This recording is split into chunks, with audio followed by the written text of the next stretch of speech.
Welcome to Kaneez classes. आज हम समायोजन की अप्रत्यक्ष विधियों इनडायरेक्ट मेथड के बारे में अध्ययन करेंगे। पीडीएफ प्राप्त करने के लिए डिस्क्रिप्शन में दिए हुए लिंक पर जाएं।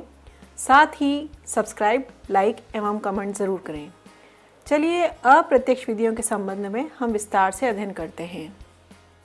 अप्रत्यक्ष विधियाँ, इनडायरेक्ट मेथड, डिफेंस मैकेनिज्म या सुरक्षात्मक युक्तियाँ भी हम इनको कहते हैं। तनाव को कम करके समायोजन करने की वे विधियाँ जिसे व्यक्ति अचेतन रूप से अपनाता है, या हम यूँ कह सकते हैं कि जब व्यक्ति किसी समस्या के साथ संतुलन स्थापित करने के लिए किसी माध्य या युक्ति का प्रयोग करता है।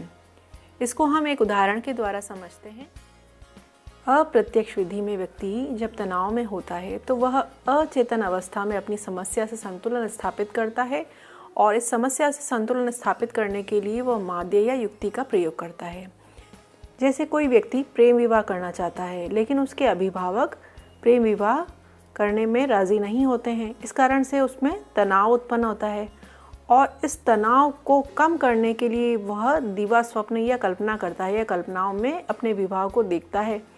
इस प्रकार से यह जो विधि है वो विधि कहलाती है अप्रत्यक्ष विधि, जिसमें कि व्यक्ति दिवा स्वप्न युक्ति का प्रयोग करके अपने तनाव को कम करता है। अप्रत्यक्ष विधि के साथ ही हम प्रत्यक्ष विधि को भी समझ लेते हैं कि ये क्या होती है। प्रत्यक्ष विधि में तनाव को कम करने के लिए व्यक्ति चेतन अवस्था में समस्या से सीधे संतुलन स्थापित करता है। जैसे कि प्रेम विवाह करने के लिए वो अपने अभिभावकों को मनाता है और विवाह कर लेता है और अपने लक्ष्य की प्राप्ति कर लेता है।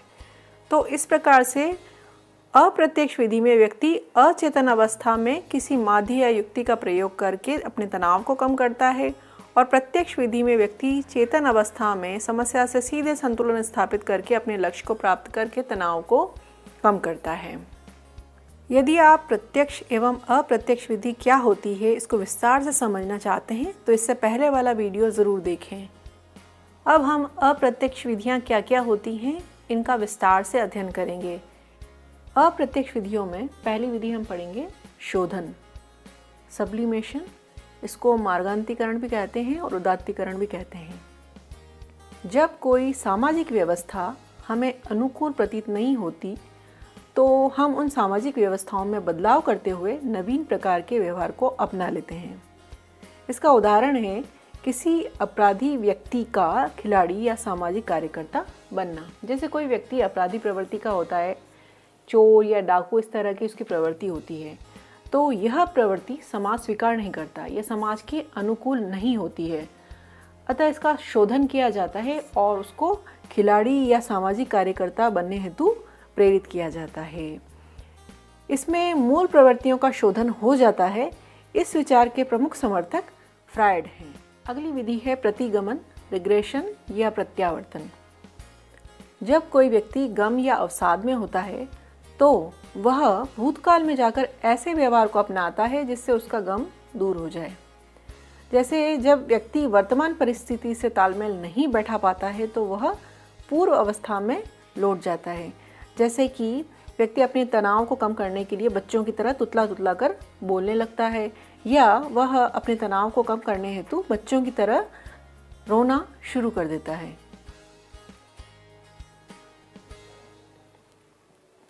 अगली विधि हम देखते हैं दिवा स्वप्न या डे ड्रीम। इसमें व्यक्ति अपनी वर्तमान दुखद अनुभूतियों से हटकर कल्पना लोक में विचरण करने लगता है। हम इसे हवाई महल बनाना भी कह सकते हैं। दिवा स्वप्न के द्वारा व्यक्ति अपनी असफलता को सफलता के रूप में देखने की कल्पना करके कुछ समय तक संतोष प्राप्त करता है और अपने मानसिक तनाव को कम कर सकता है। जैसे किसी व्यक्ति को पद या वस्तु न मिलने पर उसकी वह कल्पना करता है। 80 से 90 दशक के बीच में एक हास्य धारावाहिक आता था, मुंगेरी लाल के हसीन सपने। इसे आप YouTube पर भी सर्च कर सकते हैं। इसमें पात्र मुंगेरी लाल अपने सपनों की दुनिया में आपको दिखाई देगा। जो कार्य वह अपने वास्तविक जीवन में नहीं कर पाता है वह अपने सपनों में पूरा कर लेता है। नेक्स्ट विधि है तादात्म्य या आइडेंटिफिकेशन। इसमें व्यक्ति किसी एक क्षेत्र में असफल हो जाता है तो तो वह किसी सफल व्यक्ति के साथ अपना तादात्म्य स्थापित कर लेता है। जैसे कोई व्यक्ति विधायक के चुनाव में असफल हो जाता है तो वह अपने किसी रिश्तेदार या किसी सफल व्यक्ति के साथ अपना तादात्म्य स्थापित करके अपना तनाव कम करता है। जैसे कि कोई असफल व्यक्ति विधायक के चुनाव में हार जाने के बाद कहता है कि मेरे मामा विधायक हैं। अगला हम देख लेते हैं आश्रित होना या डिपेंडेंट होना। जब व्यक्ति अपनी समस्या के समाधान का उत्तरदायित्व किसी और को सौंप देता है, इससे उसका मानसिक तनाव दूर होता है, वह समस्या समाधान में सहायता मिलती है। जैसे कि कोई विद्यार्थी 10वीं बाद ये निर्णय नहीं ले पा रहा है कि वो कौन सा सब्जेक्ट का चुनाव करे, तो वह इस निर्णय को अपने पेरेंट्स को सौंपता है और कहता है कि आप बताएं कि मैं कौन सा सब्जेक्ट लूं, और इस प्रकार से वह अपने तनाव को कम कर लेता है। दमन को हम अन्य शब्दों में कह सकते हैं दबाना। इसका मतलब है कि जब व्यक्ति अपनी इच्छाओं या कामनाओं को दबाता है तो यह कहलाएगा दमन। जैसे प्रेम विवाह संभव न होने पर शादी करने की इच्छा को दबा देना या खत्म कर देना दमन का एक अच्छा उदाहरण है। और शमन मतलब प्रेमी से ध्यान हटाकर वह उसे भूलने का प्रयास करने लगता है, ये शमन का एक अच्छा उदाहरण है। अगली विधि हम पढ़ते हैं प्रक्षेपण, प्रोजेक्शन या आरोपण। इसमें व्यक्ति अपनी असफलता, कमियों का दोष किसी अन्य पर डालने का प्रयास करता है। जैसे कि परीक्षा में कम अंक आने पर प्रश्न पत्र में दोष निकालना। मुहावरा यहाँ पर ठीक प्रतीत होता है, नाच न जाने आंगन टेढ़ा। अब है युक्तिकरण, रैशनलाइजेशन या औचित्य स्थापन। किसी क्षेत्र में असफल होने के बाद वास्तविक कारण की अपेक्षा ऐसे कारण बताना जो कि कम दुखद हों, या हम इसे कह सकते हैं कि बहाना बनाना। इस विधि में अंगूर खट्टे वाला मुहावरा ठीक बैठता है। इसके लिए एक उदाहरण हम देखते हैं कि जैसे कोई विद्यार्थी परीक्षा में कम अंक प्राप्त करता है तो कहता है कि मैं तो बीमार हो गया था, या कोविड-19 के कारण ऑनलाइन क्लासेस हुई और वहाँ पर मुझे समझ में नहीं आया।